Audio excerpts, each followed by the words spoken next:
I'm so tired of people saying that it's just a movie, it's just a comic book, it's just a TV show. No, it's not.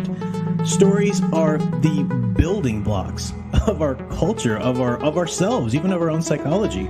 We are a product of the stories we tell ourselves about our own past and the experiences on a daily basis, but also the stories that we choose to spend time with. What types of values, our feelings, or whatever are they promoting? What types that we like to spend our time around? They're going to shape us. They're going to shape our personality and character, and they're going to shape our perception of the world and the acts and behaviors that we put out into the world. And people don't understand that. They go, it's just a movie. It's just this. I can like and promote whatever I want. Well, of course you can, but you should pay attention to the responsibility that you have. Consume stories responsibly. As a member of society, as a human being, responsibility to yourself. Consider the consequences. You need some balance. You need some certain criteria that is going to make sure you're promoting the right kind of works, or at least have thought through the type of work that this or that story is going to do in our culture, and then make your own decision whether or not that's something you want to support. Consume stories responsibly. Consider the consequences. Consume stories responsibly.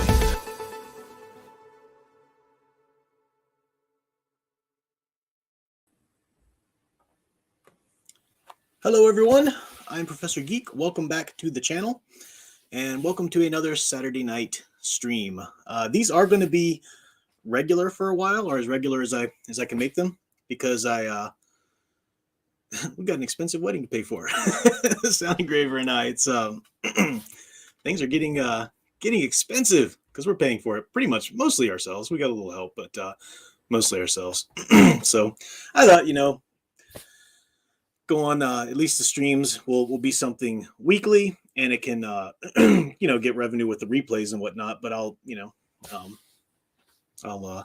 continue to put out content, maybe cut out parts of the streams and everything like that, see what I can do. So anyway, thanks for being here. Let me try and dim that light a little bit. Okay, so thanks for coming. Do me a favor though, if you will. So normally I'll get to the content here in a moment, but I don't I just saw Sound Engraver say, although my dress is pretty pricey. I haven't seen her dress yet, guys. I'm not going to see her until I see her walk down the aisle, but everybody keeps telling me, her and the one she's shown it to, how amazing it is. So I'm ready to see it this October. But yeah, so any revenue from the streams is gonna be for that. Looks like video's choppy as usual. The reason why I pushed back the time was because my nieces are over spending the night, and you can tell them to turn their devices off. You can tell them whatever, it doesn't matter. They're here. They're going to find a way to subvert you somehow, and it looks like they're sucking up some signal some which way or another. Hopefully they'll shut up and go to bed at some point, and the video will work out. But yeah, I figured if I started a little later, that might stop them. But no, nothing stops them. I think their brains are hardwired to capture and divert Wi-Fi signal. But the thing is, I was going to start at 9 because Big Al Presents, my buddy Big Al Presents, does a every other week. He does a movie rewatch on his channel at 10 p.m. And I really don't buy into the I can't stream against you and we can't stream again. I think that's a stupid consideration in general. There are only three people. Obviously, Sound Engraver and I aren't going to stream against each other. If one of us is streaming, the other one's watching. But I would only really extend the courtesy anywhere else to Big Al and Fan Man. My friends Big Al and Fan Man. And I asked Big Al about it, and I said, do you mind? Get this little issue going on in the schedule and everything like that. And he's like, yeah, go ahead. So do me a favor, if you will. If you guys know Big Al, great Big Al, I just put a link into the chat. And that is a link to his stream that's going on right now. Just go jump over there, give him a thumbs up, tell him he's so much cooler than Professor Geek, something like that. it'd be awesome if you could do that. Give him a little, give him a little thumbs up there.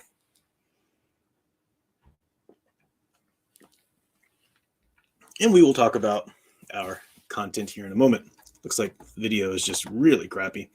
I'm just going to take off video for a bit here. Oop, there we go. Hey, this is my thumbnail from when we did the wedding announcement, proposal announcement stream. Sound Engraver and I there in 8-bit glory. So we'll see. See what happens here with the signal in a moment. But giving everybody time to go and do that for Big Al. Appreciate it. Now I've got start the cam up and give it a chance. You saw in the thumbnail there, I'm titling this stream Why They Will Never Get It Right. Right now, of course, there's the camera's just crap. Sorry guys, I'll try the camera a little later, but we'll just make do with what we can. Stupid nieces. Why they gotta be over here?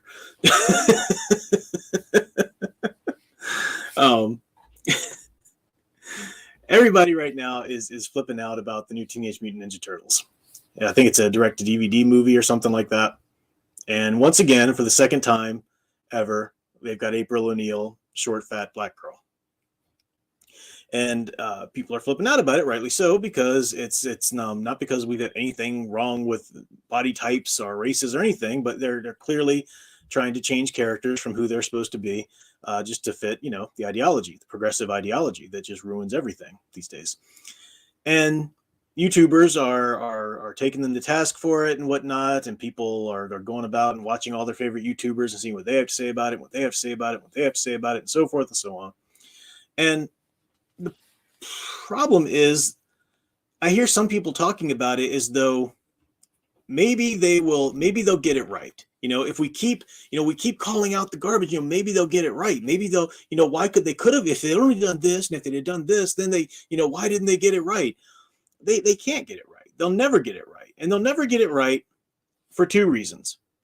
Two reasons that they will never, ever get this right.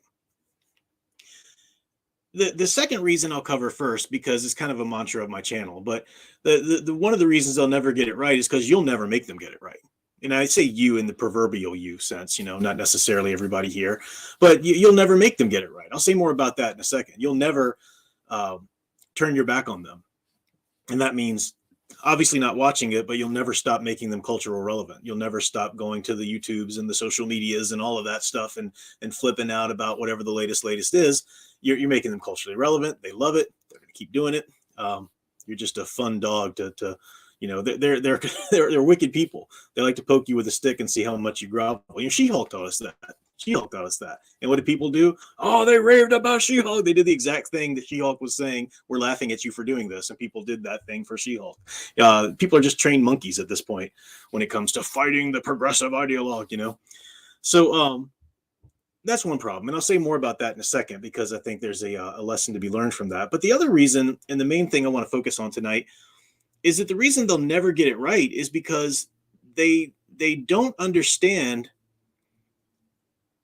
how to maintain, they don't understand what was so great about these franchises to begin with. Whether it's Teenage Mutant Ninja Turtles, He-Man, She-Ra, Thundercats, the ones I had up there on the thumbnail, or other ones, they don't understand what really made those stories or those franchises resonate with people so much. Even in cases, and I'm going to talk about this, and I know this is going to be delicate for some of you, but even in instances where there was some actual great writing, like the Thundercats, 2000, whatever, 11 or something like that, or like, some of the Teenage Mutant Ninja Turtles before this nonsense Rise, came about or whatever. Even those instances where the writing was decent, they still failed to understand or either care about or whatever, what was so gripping, what was so engaging about the original franchise, why it resonated and continues to resonate with us. They definitely don't care, but they wouldn't know even if they did care. And I'll get to that. And don't worry, I'm not going to start trash talking, the Thundercats 2011 or Teenage Mutant Ninja Turtles 2003 or whatever. I think those were good series in their way and for their reason, but they were wonderful re-envisionings. Let me say that just as a tease before we get it. They were wonderful wonderfully well written, wonderfully developed re-envisionings of the franchise. They were horrible reboots. And what I mean by that is a reboot is something that's supposed to go back and take that original thing as it was and reboot it and get it, back in the spotlight and whatnot. And there's a reason why, those series are over, because they didn't engage in grip like the original did. And it's not just about the cultural moment not being the same and so forth. There's an archetypal purity to the original incarnations of these cartoons and franchises. Like if the 2003 version had its own version, or Teenage Mutant Ninja Turtles had its own version of the Turtle Van, right? It was a little more armored. It was a little more, all of this. I think the 2013 had one too of Turtle Van. But if you say the Turtle Van or the Party Wagon or whatever you want to call it, the Shell Van or whatever, certainly if you do an image search of it, the one that's going to pop up is the one from the 80s because that's iconic. It's got that bright yellow, the bright green, the dimensions of it and everything. And you might say, oh, but, I think the 2003 one was so much cooler looking because it was, it was armor, whatever. It doesn't matter that your personal aesthetic was tickled. It was more iconically pure. The essence of it was there in the 80s series because of that they understood when they're writing for children, they go for things that really, really affect your psychology, like the color, like the shapes, like all of that. They really try to speak on a more primal, visceral level. And that's why there's an archetypal purity to the originals that'll just never be there for any of the incarnations that come later, even the ones that are well written and are cool re-envisionings and so forth. I do have a wonderful super chat from Owen Lister. Let me show. Yep, there we go. Oh, where'd it go? StreamYard's a little slow. Biggest red flag that the new TMNT movie won't be good is that Seth Rogen is involved heavily with the project. Well, that's certainly true right there, right? You look at the people who are involved, definitely. That's even before you saw any of the character designs or whatever, it's going to be garbage for that reason. Absolutely. That's true.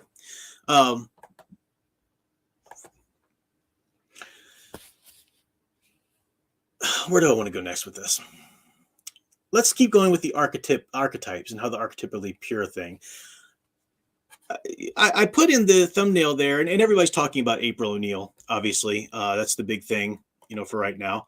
Let me pull up an image here. Let's see. I should have had this prepared, but I failed to. All right. Let me pull up this image and see if I can share this if I remember. It's been so long since I've been in StreamYard.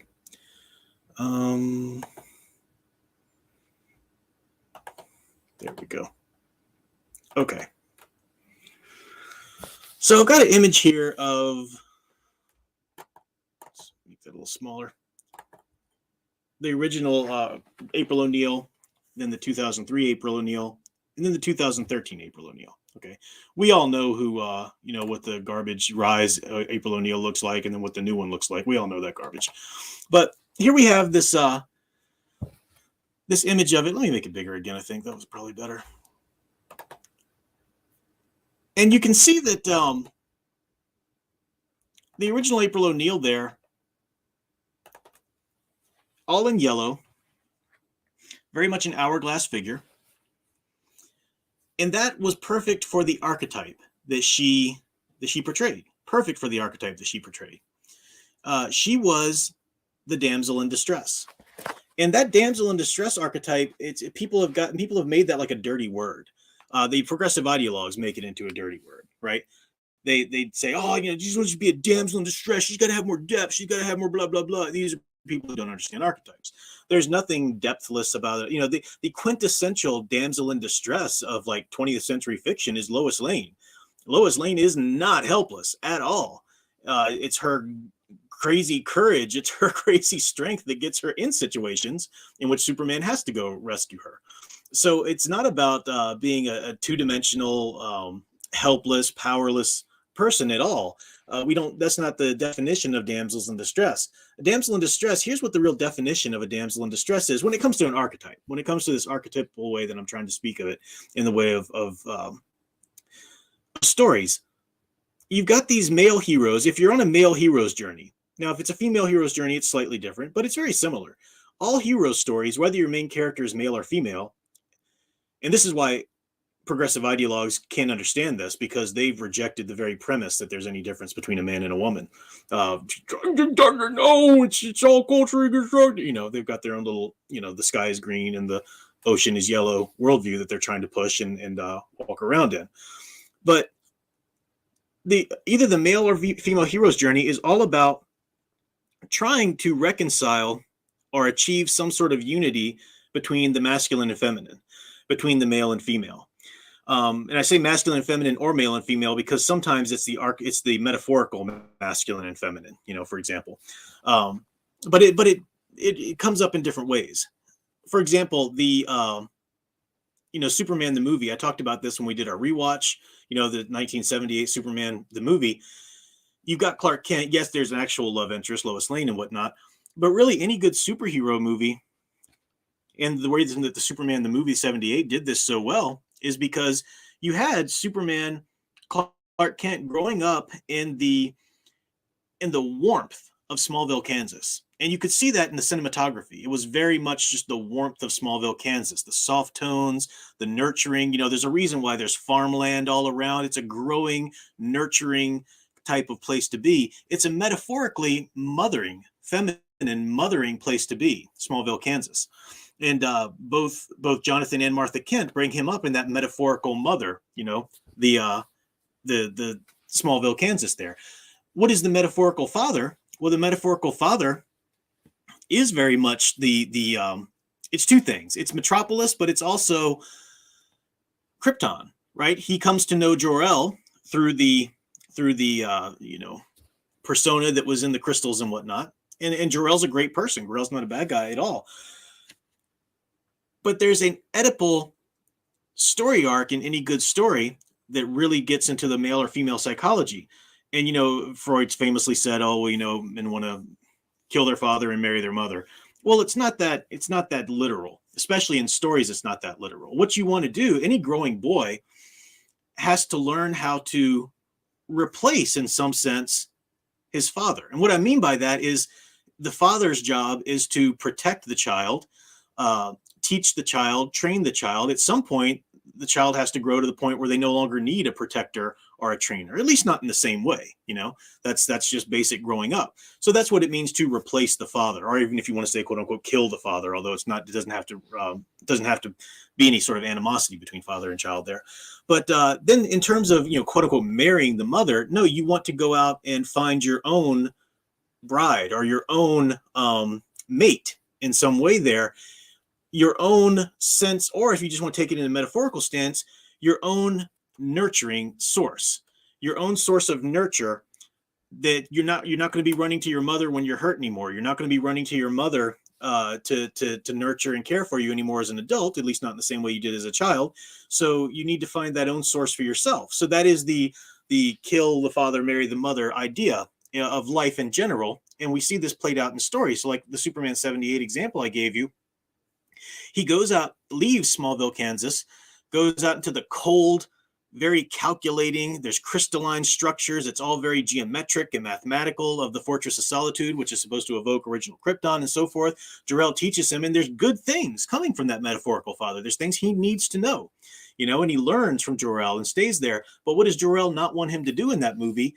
Don't reveal yourself and never interfere with their progress, their history, as he says, but he means don't interfere with their timeline, don't interfere with their trajectory as a human race, just kind of help them from along the sidelines. Well, he steps out of that. He reveals himself to the world, and Jor-El kind of understands, it feels good to make a difference and whatnot, and he says, I know what you mean, and Superman says, you couldn't imagine how good, and Jor-El finishes the sentence and says, how good it felt. Yeah, good it felt to help people. Because Superman has a perspective that Jor-El doesn't. He's there with people who are more helpless than him, who need his help. He's there on Earth. So he breaks that one rule, and Jor-El rolls with it.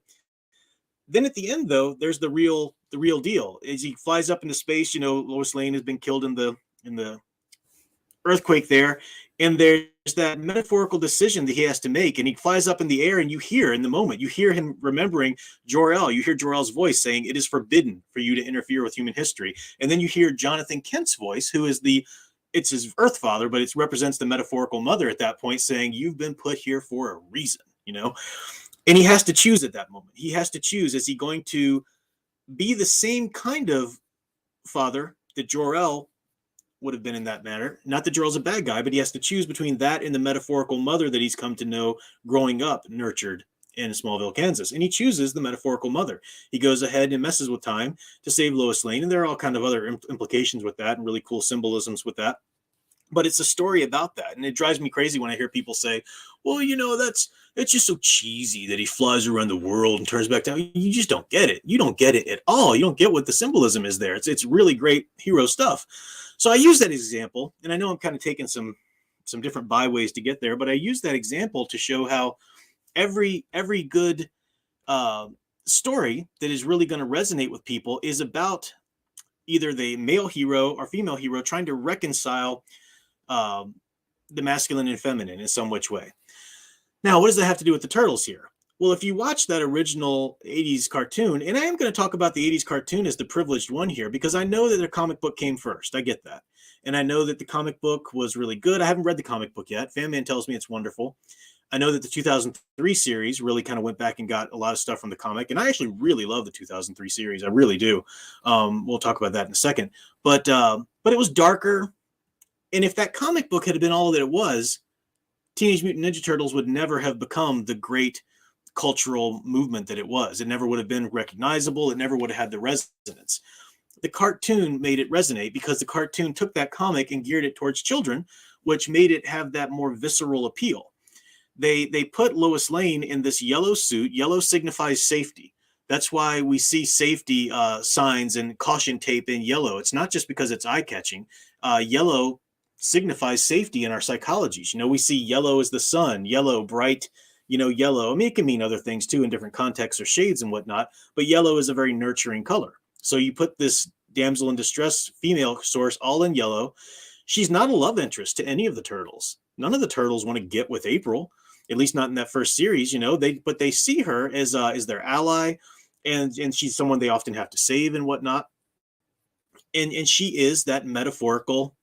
She represents that metaphorical feminine, the feminine archetype, that damsel in distress archetype that they need to take care of. They need to care for in this world of harsh Shredders and Foot Clans and Krangs. There's a reason why Shredder, the sharp-edged knives, Krang, the brain, as opposed to the heart, the brain, all these things work their way into stories, not necessarily because the writers are always thinking of them and, oh, wouldn't this be a cool symbol, but just because it's human nature. It's human nature to characterize and to embody and personify these forces in our stories in this way, because it's the way we think as humans.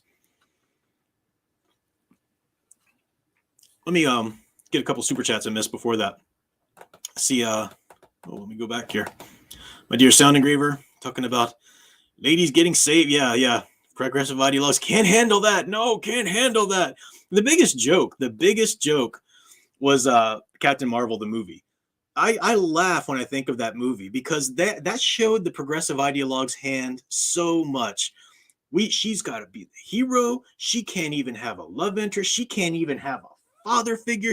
There is no man in her life that she can't lord it over in some which way. I mean, to the extreme, to the point where she's actually making a purse puppy out of freaking Nick Fury. Are you kidding me? I mean, it's just laughable how much, that movie just shows their little insecurities and whatnot.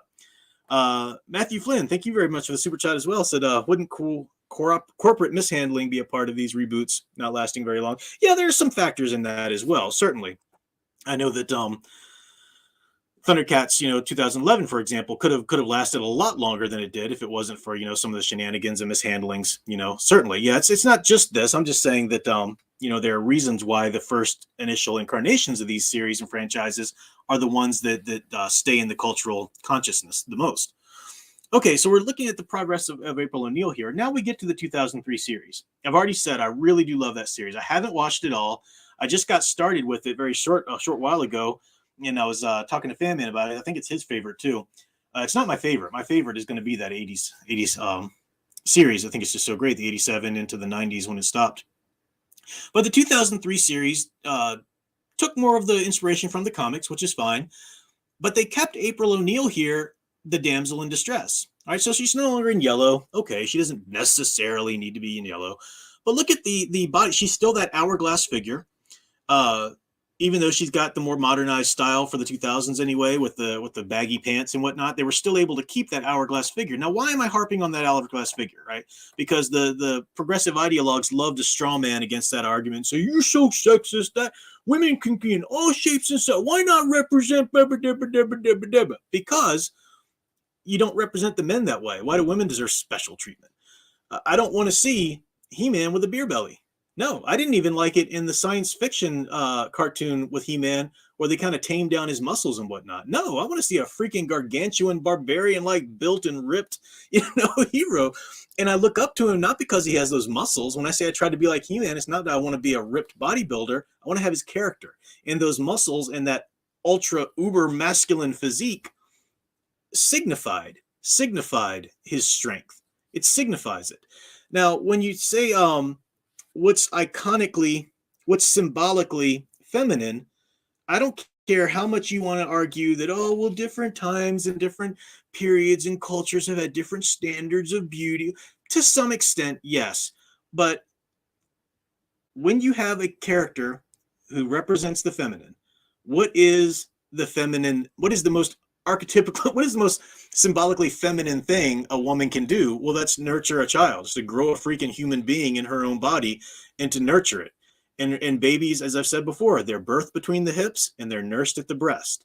That's why those two parts of a woman symbolically, in symbolic storytelling or visual storytelling, have been originally enhanced. Now, it gets into a sexualized thing and it can very easily go overboard. I'm not denying that a bit. As I say, that's why, Wonder Woman, stop covering her up, stop making her look like a beanpole, or stop making her look ultra fat or something like that. That's ridiculous. No, she should look like a sexy hourglass figure, but not sexualized. You take it too far when you start putting her in like sex kitten poses or like, giving her a thong or something. Like, no, put the bathing suit bottoms, they're fine. They represent the V and all of that, but keep it idealized, not sexualized, as I've said. And the 2003 series did this wonderfully with April O'Neil. Now, there was a change to it. She was Stockman's assistant, like she was in the original comic book. And I do think it would have been a little more archetypically pure if she was something like a reporter or something like, but it's still fine. It's fine. I love the 2003 series. I have nothing bad to say about it. All I'm saying is that it wasn't as archetypically pure as the 80s series because it didn't really go for the visceral childhood audience, and it wasn't trying to. It was trying to go for the audience of the Teenage Mutant Ninja Turtles who had grown up a little bit. So none of this is a critique of the 2003 series. I think it was actually incredibly well done. I'm just saying that when you look back, the average Joe on the street, and you looks up Teenage Mutant Ninja Turtles, or you think about it, you're going to see images of the childhood cartoon from the 80s, not the 2003 one, and that's reasons for that. Owen Lister says, I always viewed April as the older sister type for the Turtles. April and Casey Jones are the couple. Exactly. And 2003 did that. I haven't finished out the 2003 series, but at least they started out with that. That was the movie. That was the original cartoon and everything like that. So, yeah, absolutely agree. Wow. Crazy super chat here from Solo Center. And he's helping our wedding fund, Sound Engraver. Thank you for the super chat. Appreciate it. Says, thanks for the quality, insightful content. Been a Creeper fan for a while. One of the first creators that introduced me to the attacks on our mythology, importance of icons, etc. Appreciate your perspectives and guidance on writer's craft. Well, I really appreciate that. I really appreciate you saying that, and appreciate the support there with the super chat. That's very helpful. Appreciate that. Always good to have some support there. Okay, so now we've got the 2003 series. Now let's go to the 2012? I think it was 2012, the more computer animated Nickelodeon one.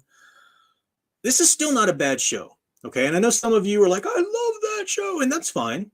It was, Fan Man was telling me about it, and he was absolutely right. And once I started watching a handful of episodes, the voice acting is amazing. It's actually legitimately funny. Like, it was very humorous. I really enjoyed the writing of it. The writing was very smart. It's really not Teenage Mutant Ninja Turtles anymore. It's a completely different show, though, because they really do change up important relationships that muddy up the archetypes. April O'Neil is no longer a damsel in distress archetype in that show. They made her a child age. You know, I don't know how old she is, but she's more like on par, like the same age as the Turtles at least. Donatello's got a crush on her, at least in the beginning. I don't know how that plays out throughout the course of the series. But I do know that she starts learning to be a ninja herself, or she starts learning self-defense, you know, and whatnot. And maybe she does that to a little extent in the 2003 series. I don't know. I haven't watched it all out, but not to the extent that she does in the 2012 series. I know that because they really push it. I've seen in the synopses of it, and just even looking at images of April O'Neil from that series, it's all about showing that sister can handle herself, you know. And it's not that April O'Neil has to be helpless, not at all. She should be clever and cunning. It's fine that she's more of a scientist or whatever, but it's not the same character. It's not the same archetype. It's not the same character. You've seminally altered the chemistry of that entity now, so it's not the same thing. So you can like it, and I understand why you would. There's some good writing in it. If I get around to completing the 2003 series, I might try a few more episodes of the 2012, but it's not anywhere near the same appeal or the same resonance. And again, if you loved it, that's great. Glad you liked it. But it's not anywhere near the same resonance or even the same attempt to tap into the same archetypal attraction of the original. So this is just an example of that. You know, we can look at other ones too. We can look at let me take this off the screen here. See how my camera's doing too. If you looked at Thundercats, I didn't prepare an image, but if you take an image of Chitara, for example, from the 80s series, hourglass figure in yellow tones, you know, or at least yellow orangish tones. She's not a damsel in distress in that she's a warrior just like anything else. And yet she's plenty of times that she needs to be saved and protected in some which way. But then you look at the 2011 Chitara. The 2011 Chitara, not as pronounced of an hourglass, not as what's the word? How do I want to say it? She's a little bit more. Care is more drawn to make her more warrior-like. Now she's still feminine. I'm not saying there's anything wrong with the way she in the way that series again. That 2011 Thundercats is very much like 2003 Ninja Turtles in that it was trying to appeal to the grown-up audience that had watched Thundercats as a child. So I get that. I'm just saying the reason why if Thundercats is remembered 20, 30 years from now, it's not going to be for the 2011 show. In general, you might remember that, and that's fine. But in general, the cultural memory is going to remember the 80s show. Then, of course, you can look at the atrocity, the garbage atrocity that they tried to do with her in Thundercats Roar.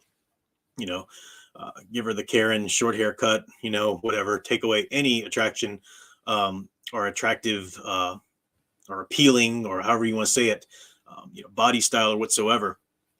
It's just gross. It's gross. They try to do that over and over again. Even He-Man Master of the Universe. I pointed this out before that show ever hit the airwaves, and people were saying, "No, you don't know." I said, "Look at these images, guys. Guarantee you that if she does have the classic costume, it's only going to be the first episode ago. They're going to give her that butch mental illness haircut in a heartbeat as quick as they can, and they're going to push it for the whole series." And that's exactly what they did. And I pointed out, even when she was wearing the classic costume in the first episode or whatever, how they were still trying to make her look far more muscular. She's looking far more muscular. And once again, it's not about, yes, women come in all shapes and sizes. Hey, beauty comes in all shapes and sizes, okay? I'm not saying anything about that, but I am saying that our brains are hardwired to pick up on certain symbols. And when you see a woman with generally somewhat pronounced breast and hip area, you think ultra feminine. Whether it ends up being portrayed in like femme fatale in a dangerous way or a damsel in distress way or whatever, that's what you get. And you see this progression. And again, I really love the Thundercats 2011 too. I'm seeing a lot of love for that. I'm not screaming at that one at all. I love it. I really do. I think it's a great, but again, it's not a reboot. It's a poor reboot. It's a re-envisioning. Let's take that franchise and do something that more grown-up adults might like with it. And they pay homage, certainly, to the original. Of course, they're not disrespecting it at all, but they're not trying to reboot what was great about the original. They're trying to do their own thing. It's a re-envisioning, and that's fine. But it's not a reboot because they don't go along with a lot of these they're not faithful to the archetypes in a lot of different ways. And we could go into the minutiae of that show if you want, the whole brotherhood of Tigra and Lion-O and so forth. It's a lot of things where took it away from that archetypal purity of the original. But again, it's not a criticism. It's just pointing out that it's not doing what the original did. But yeah, Sheila the same way. It's almost an obsession of the progressive ideologues to take any female character that at any given time was a damsel in distress archetype and remake her into 100% sister can do it for herself, ridiculousness. I mean, you see this in the comics a lot. I don't touch modern comics anymore. Why would you? I mean, seriously, if you're reading DC or Marvel comics, what's your damage? Like, who hurt you? Why do you need to be constantly insulted and beaten like that? It's bizarre. Again, I think it's that thing of how people just can't say no. They can't say no to the content or whatever. I'll kind of end my prepared talk on this, and then we can chat a little bit, if things come to mind or whatever, for a few minutes anyhow. But if Nickelodeon or any of the filmmakers right now, as I said, everybody's screaming about April O'Neil in the new comic and how she's garbage, she's ugly, she's not supposed to be race swapped, why isn't she any of these things? And everybody's making a big deal about it. But like I said, no one's really prepared to hold them to changing it. We're going to keep talking about it, making it culturally relevant. Here's what they need to do. All they need to do to get you to shut up and accept a Black April O'Neil. This is all they need to do. All they need to do is do a new movie or a new series, and they will bring in a lot of the original voice actors. They'll bring in the original writers. They will get the look of New York City of the Teenage Mutant Ninja Turtles just down. They will get some really actually kind of cool stories going with it. They will do all these things for it, and they'll maintain that April O'Neil is a short, fat black girl. And then what will you do? You'll say, I mean, I know, and I'm not happy. I'm not happy about what they did to April O'Neil, okay? I'm not. But I mean, look at all the other stuff they're doing. They brought back this person and that person, and they got some good. I mean, God, this is exactly what you chumps did with Spider-Man: No Way Home. I remember people saying, "I'm so conflicted. I know it's gonna be, Marvel, but it's Toby's my boy. I gotta support Toby." I mean, that you're doing it now, and you're going to do it more. And I'm saying again, the proverbial you, not necessarily everybody here in the chat, but you're going to do it more once the Flash movie comes out. I've already had comments. I've literally had comments like, "Look, I'm going to see this from Michael Keaton's Batman, and that's all I'm there for. That's all I'm buying my ticket for. And I know, look, I don't like Ezra Miller doing the Flash, but look, we just, he's got the family ties, and we have to just sort of accept it that he's there. We just have to get over that because they're really going to do some cool stuff over here." This works, and they know this works. That's all they'd have to do. All of you guys growing, griping about the April O'Neil on the other channels, you'd roll over for it in a heartbeat and just accept it if they threw you enough bones on the side with another series. And again, I'm speaking the proverbial you. I know this is clearly not, those of you here or every one of you here, but I'm sure some here are watching thinking of the same thing. But that's all they'd have to do, because as I say, they don't understand the archetypes. They don't want to understand the archetypes. Even if they did, they wouldn't care. But see, they don't understand it because their worldview. They don't acknowledge that men and women are different, or that human psychology looks at certain symbols. They think all of that is culturally constructed. They don't have any reasoning for it. They don't have a logical reasoning for it. So progressive ideologues will never really stick with a logical argument with you. What they will always revert to is bullying you, because they think and they think about their mindset, if this was all culturally constructed, then as long as they can just bully you and force you to accept their new quote unquote symbolism for a time, then pretty soon they think that'll just replace the symbolism that came before. So they will just bully you. They will be as tyrannical and as they can and will to get you to do this. And now they're starting to learn how to be sly about it too. They're starting to tap into people having no self-control and just this desperate, addicted need for content, which I'll just never understand. I mean, what is the thought process? Look, guys, I know the chocolate bar has a little dollop of poo on the end of it. Okay, I know that. I don't like it either. well, we just eat around it. I mean, chocolate's good. You gotta like the good stuff and not have the bad stuff. No, you're a psychopath. Grow a freaking spine and say no. It's just crazy. But I've been down that road before. I've beaten that horse. Let's see. Alec Purdue, thank you very much. $5 super chat says, all I ask for the original beautiful black female characters, so I'm determined to make my own now. Our original beautiful black females. Yeah, exactly. It has exactly, and I'm glad you pointed that out because again, they will hear you argue against this stuff, and they will try to strawman or ad hominem you out the window. You're just a racist. You're just a sexist. You're just a blah blah blah blah blah. None of that is even relevant to the conversation. None of that's germane here. No one has a problem with black characters. We have a problem with you changing characters to make them another race swap. I don't want a story about a white Black Panther. You'd never do that, and you should never do it the other way either. And but these points have been made. It's purely logical, but the progressive ideologues just you need to like what we want you to like.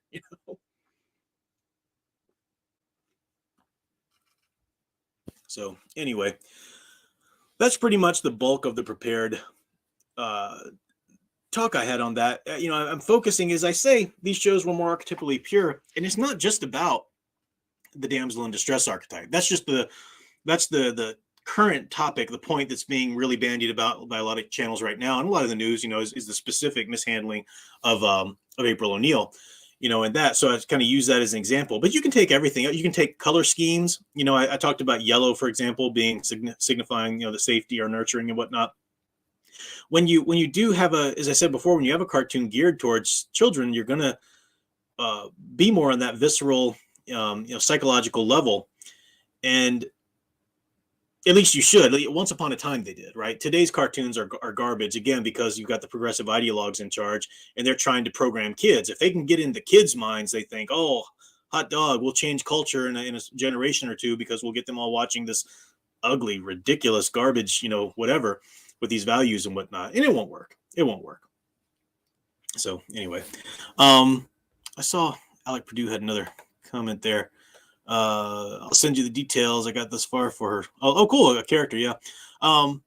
It occurs to me that I never really welcome the chat or even the channel members. I see Slav here a couple of times. So welcome, Slav. I do try to at least call out all channel members too.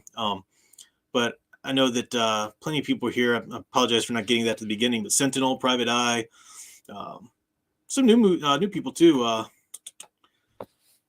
Mr. Demon 21.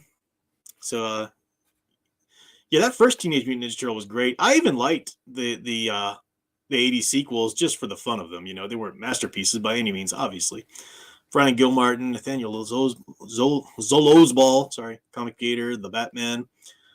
The new Scooby van is called the Misandry Machine. Is that real? Wouldn't surprise me at all.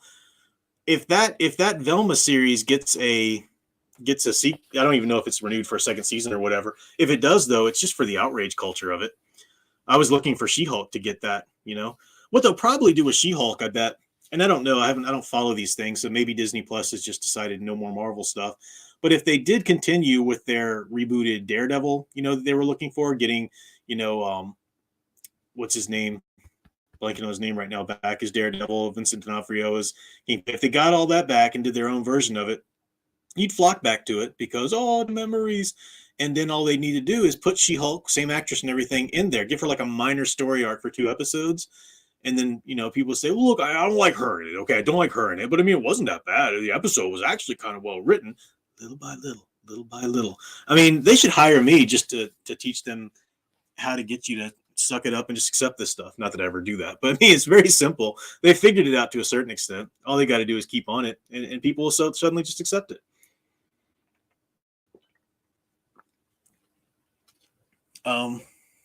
The Batman says, what do I think about the utter emasculation of Thor in the comics? I don't follow comics, modern day comics at all. So I don't know anything about that, but I will say my honest response to that, the Batman, is saying that they're just doing that now. I mean, that's par for the course. You knew they wanted to do that ages ago. They tried to replace him. They tried to make him not worthy, replace him with a woman. When that didn't quite work, if they had to bring him back at all, of course they're going to emasculate him. Of course. There really is, in the same way that the progressive ideologues try to tear down any concept of the archetypal feminine, they also try to do the same to the masculine. And I see, and they're successful to a large degree. Culture itself does not really reward masculinity much anymore. It's starting to show.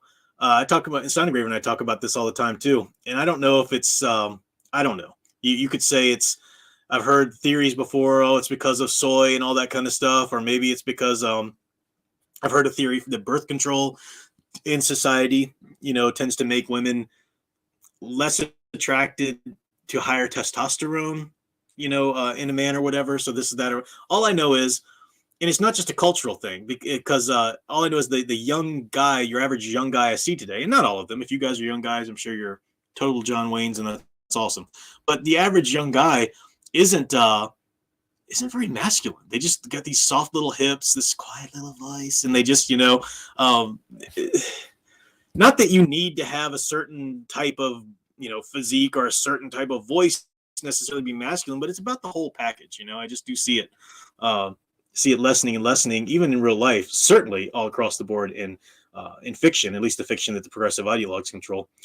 Slav says, thanks for the shout out. Have a good wedding. Looking into the Discord. Look into Discord for your community. I appreciate that, Slav. Thank you so much for the wedding wishes. Yeah, we're excited about it. We're going Tuesday actually to look at a venue that we're hoping works out. But got to pay some money for it and everything, and then caterer and all that. I'll talk about it. Sound Engraver. I wouldn't mind sharing a picture or two of the wedding once it all takes place that we approve of or whatever the actual day. But we'll figure that out. But you mentioned Discord. I know a lot of people have talked to Discord about me, and a lot of people ask for more of a community. Here's the reason why I've never gone into that kind of thing. I don't have the time to cultivate a community, any more than we'd have. I mean, there's those of you that I see and hear a lot, and I love it. I appreciate your support, and I'll shout people out that I see a lot. Leia Plus Size is here. Ghost Planet Inc., of course. I think you said your mother's not around, but at least got you there. But Final Fantasy fan, yeah, everybody's here, that I see, and that's great. So community in that sense, is wonderful. But I tried a Facebook group at one time, and I might bring that back. Who knows? But the thing is, I think Akash was asking me in one of the early comments when the thing came out. He's like, "Where can I ask you my questions?" I'm just not available. I don't have the time schedule nor the mentality to be able to be available to people other than these streams. I just don't have that time. Between raising a special needs daughter, planning a wedding, working 3 or 4 professor jobs, at a time to try and take care of all this. I don't have time. There's no email I can give people, send your questions here and I'll have a thoughtful response and we'll have a back and forth. I just don't have the time to do that to everybody who wants to. So if I did start something like the Facebook group back up again, I'd probably just have to step in and monitor it. I wouldn't be able to necessarily engage all the time. But I know that people of like minds, Slav, I appreciate you bringing it up, because I know that people of like minds want to be with other people, where they can put these ideas out and not be attacked by a bunch of progressive ideologues and whatnot. So I might bring back the Facebook group. I know that's like grandma social media. That might be the first step I do. And if it goes well, if I can have the time and energy for it and stuff like that, we'll see. Discord just seems like so much work to really monitor it well. And I know a lot of people have said, "Oh, I'll set it up for you. I'll do this or this." I don't really like the look of it, or the I don't like having to download a whole new software on my computer just for a social media thing. I also wouldn't have the time to make use of the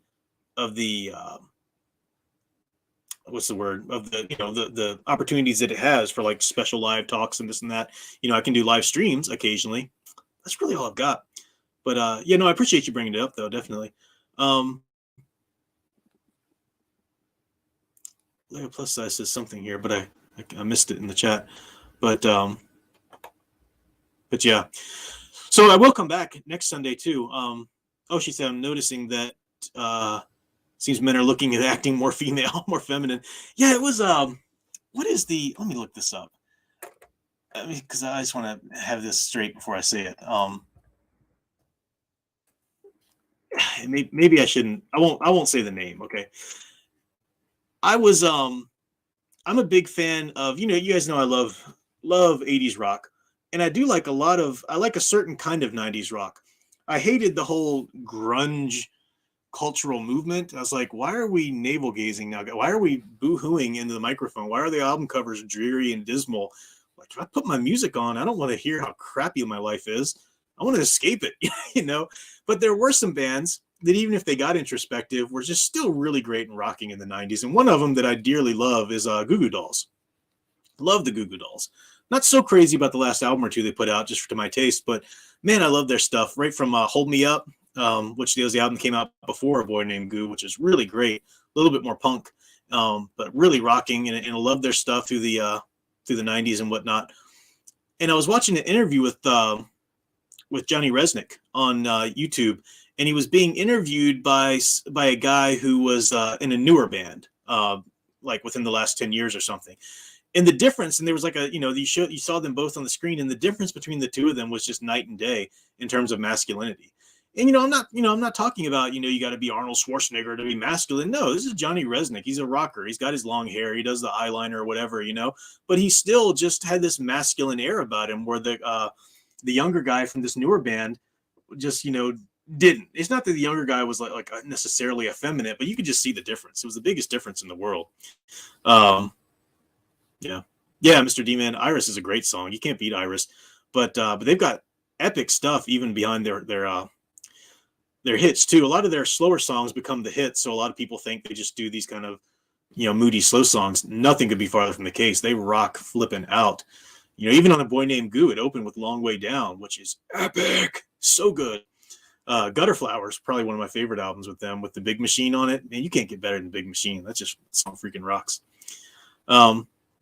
Anyway, let me say this before I do sign off, and I'm not necessarily ready to sign off right now, but I just don't want to forget it. Sound Engravers, possibly going to do a stream tomorrow. I don't know. Depends on our whole Wi-Fi situation. I do suspect it's somehow, some which way or another, freaking nieces killed my Wi-Fi tonight. They won't be here tomorrow night, so Sound Engraver might do a stream. But she's look out for that. Check her channel for that.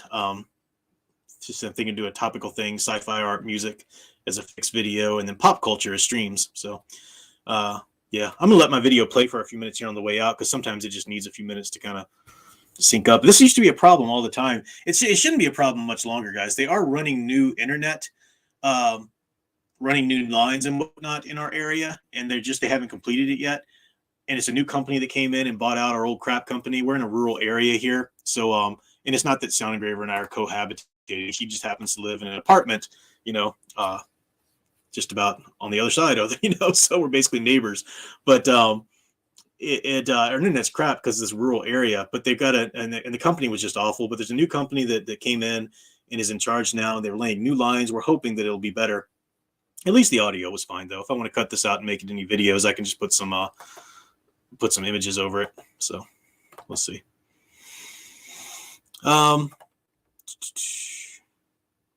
Lynn Green is here. I haven't talked much to Lynn Green, but thank you. Appreciate it. See you there as well. Oh, interesting. Adam Driver was blasting on Predator. He didn't say toxic masculinity, but he was clearly meaning it. That says all you need to know. Yeah, again, that's the progressive ideologue mantra. Oh, we need to replace this idea of masculinity. I really like the way that Jordan Peterson puts it, which was a thing before Jordan Peterson came along and defined it. But he, as is his wont, he has a way of articulating things in a really great manner. But this is basic meekness. This is basic meekness is not weakness. As I wrote in my Heroic Inspirations book, and I was talking about Superman and his meekness. Meekness is strength.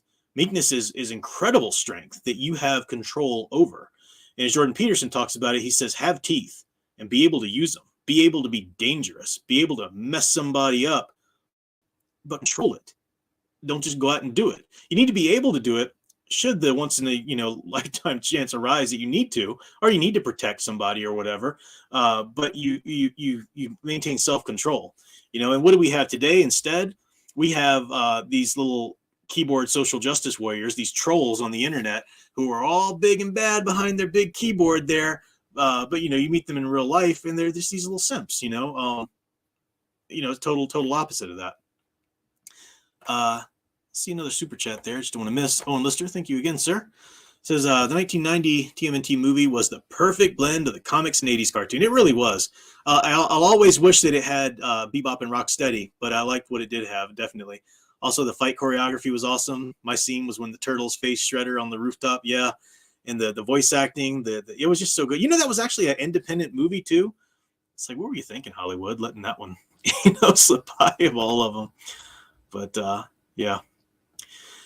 So so we're going to go on for about an hour here, and I'm just about an hour is all the steam I usually have on these things. So I'm gonna wrap up here. But I do thank you guys for being with me. I didn't even check the numbers, but I think 98 watching now. Probably had close to 100 at some point. That's awesome for Saturday night. So very much appreciate your support. Like I said, of course, those who are super chatted, that's always much appreciated. But those who are just watching is very much appreciated too. Giving it the thumbs up. Hopefully you shot over to Big Al and gave him a little love there for letting me do a stream up against his tonight. I appreciate him doing that. But it went to 116 at one point. Wow, in plain view. Thanks for letting me know that. Dang, that's cool.